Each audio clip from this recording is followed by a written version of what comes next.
The Lord be with you. Well, I would like to do something different today.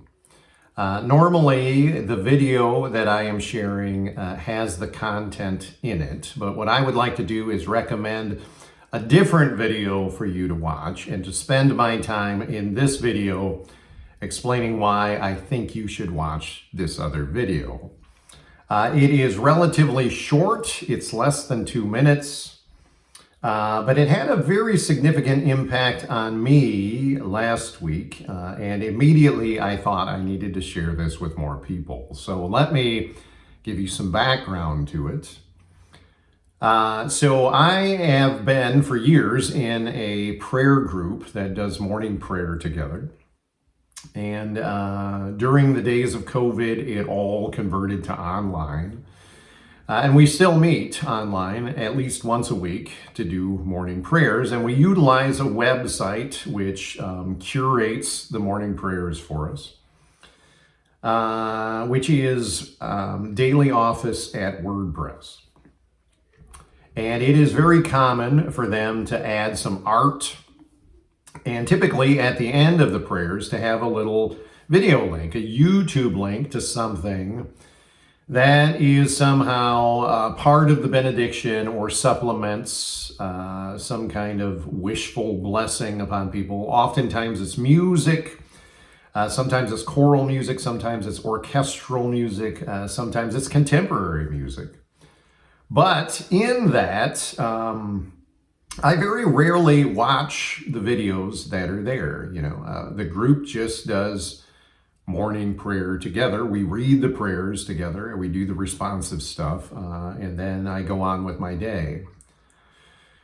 So this last Friday, as we were doing morning prayer, I couldn't help but notice as we ended that there was a video link to a YouTube video called The Restaurant of Mistaken Orders. And the little thumbnail picture was of a gentleman standing in front of a black backdrop. So it looked like just a talking head like this, And I immediately thought with the title and with the picture that it looked like maybe this was a comedy skit. Maybe this was a little snippet of somebody's stand-up, which seems like an odd thing to put at the end of a morning prayer session. So I was curious. I, however, went on with my day. I went to the gym later that day, and oftentimes at the gym, I'll listen to something or watch something or a series of somethings. And I knew, hey, I had saved the icon of this video for the Restaurant of Mistaken Orders, and I was going to watch that just to see what it had to do with morning prayer. And like I said, it's very short. It's less than 2 minutes, I believe, and it just broke me. I started crying.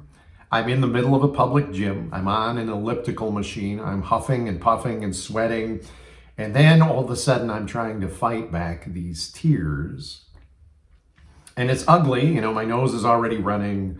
I'm already kind of a sloppy mess. And you're just trying to disguise what's going on. And immediately, I thought, I think some more people should see this. So I've shared it with members of my family. They in turn did a group chat and shared it with some members of the extended family. And I would like to share it with you, members of my virtual family. So the link is in the description below. Now, I do have some people sometimes who tell me when I reference things that are linked in the description below, people don't always figure out how to access those. So here's how this works on YouTube. So you're watching this video, and if it's not full screen, you should see a little title below it. And beneath that, you'll see a line that has the number of views, followed by how many days ago the video was posted. And then there's probably a little ellipsis, ... and then it'll say more. You click on the ... more, and it'll drop down the description. Oftentimes, depending on how long the description is, it'll only give you a little snippet more of the description, and then there'll be another ... more section. Click on that and it should give you the full description. Embedded in that will be the link to this video for the Restaurant of Mistaken Orders. If for whatever reason you still can't access it, just search it up on YouTube and I'm sure you will find it. Feel free to let me know in the description below what you think, what it meant to you. Hopefully it is something worth sharing with others. It isn't overtly Christian. It has to do more, I would say, with companies, businesses trying to build more compassion into their model of business. But it is something good, I think, for all humanity. So I hope it brings you perhaps a little bit of tears. I mean, I don't hope that, but I wouldn't be surprised if it did, but even more, an overwhelming sense of joy. And in these ongoing days of the lack of compassion, may the peace of God be with you. Amen.